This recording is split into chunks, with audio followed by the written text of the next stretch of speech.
नमस्कार, मी राज आणि शेतीराज यूट्यूब चॅनलमध्ये आपलं स्वागत आहे. तर मित्रांनो, तुम्हाला अपयश सांगता सांगता चॅनल चालू करत असताना तर एक गोष्ट नक्की लक्षात ठेवा, ती म्हणजे नवीन चॅनल चालू करताय. माझं अपयश तुम्हाला सगळं सांगितलं, चॅनल कसं घडलं, कसं मोडत आलं आणि आज पण चालूच आहे. अपयश असो नसो मी सगळं सोडून दिलं. पण नवीन चॅनल काढत असताना लोक शेअर करतात आणि शेअर करण्यामध्ये काय होतं, फॅमिलीसुद्धा नाराज होते. मग याची त्याची फॅमिली म्हणते, पहा तुमचं पोरगं कशी व्हिडिओ काढतं, लोकांना पाठवतं. त्यांना मुळात माहीतच नाही यूट्यूब चॅनल म्हणजे काय राहतं. यूट्यूब चॅनलवर व्हिडिओ टाकून पैसे मिळतात. त्यांना वाटतं लाईकचे पैसे भेटतात, काहींना वाटतं व्ह्यूजचे पैसे भेटतात, काहींना वाटतं सबस्क्रायबरचे पैसे भेटतात. पण नेमके पैसे कायचे भेटतात हे आजपर्यंत लोकांना माहीतच नाही. आज ग्रामीण भागामध्ये सुद्धा बरेच जण आता यूट्यूबर बनलेले. पण काही लोक असे असतात, आपण नवीन जोशमध्ये असतो, नवीन चॅनल काढतो. आता माझी सगळी व्यथा आता तुम्हाला पूर्ण व्हिडिओमध्ये पाहायला मिळाली. मी आजपर्यंत बरेच व्हिडिओ टाकले. मला आनंद होता की नाही, आपण दुसऱ्यांना पाहून यूट्यूबवर तर आलेलो आहे आणि जास्तीत जास्त आपण बी असं सक्सेस होऊ.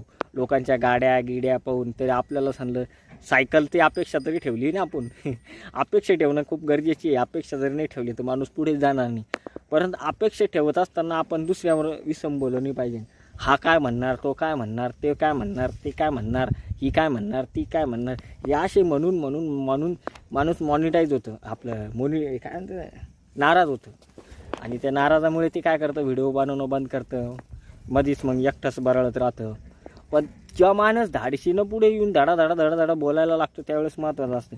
अरे राजू, आपलं राजचे माझे जे व्हिडिओ आहे ना, तुम्ही अगोदर जाऊन पहा. मला साधं बोलता येत नव्हतं, पण मला आनंद वाटतो. जरी नाही यश झालं, अपयश भेटलं, पण अपयशामधून शिकत काहीतरी केलं ना. आता आपण कोणत्याही व्हिडिओला घाबरत नाही. पटापटा बोलायला लागतो. पटापटा आज कोणत्याही प्रश्नाचे उत्तर देऊ शकतो. माझा स्वतःचा कॅमेरा फेस करतोय ना. जरी आज मी 4 चौघांसोबत बोलू शकलो नाही, पण मी माझा व्यथा चांगल्या पद्धतीनं व्हिडिओ बनवू शकतो. आणि आपल्या व्हिडिओमध्ये तुम्हाला माहिती आहे ना, मेकअप ना केकअप, जसं रिअल आहे तसं रिअल दिसतं, जसं रिअल आहे तसं रिअल तुम्हाला दाखवतो. परंतु फक्त एवढंच आहे की नवीन चॅनल काढत असताना सगळ्या गोष्टी जाणून घ्या. कारण आहे ना, आपण फसलो पण दुसरा फसू नये. कसं राहतं माहिती आहे का, की मेंढ्यावानी नको की एक मेंढी पाण्यात उतरली आणि ती फडफडायला लागली, पण बाकीच्या मेंढ्यांना त्याचा अंदाजच नाही आला. त्यासुद्धा त्या पाण्यामध्ये पडायला लागल्या आणि फडफड करायला लागल्या. त्याच्यामुळे काहीच फायदा नाही. आपण शिकलो पाहिजे की हा अपयशी झाला आहे. पाहणं खूप गरजेचं आहे, पण कॉपी करणं खूप चुकीची आहे. त्याच्यापेक्षा आपण वेगळं दिलं तरच आपल्याला यूट्यूबपासून फायदा आहे, अन्यथा नाही. असेच आपल्याला ब्लॉग येतच राहील, आपण खचणार नाही.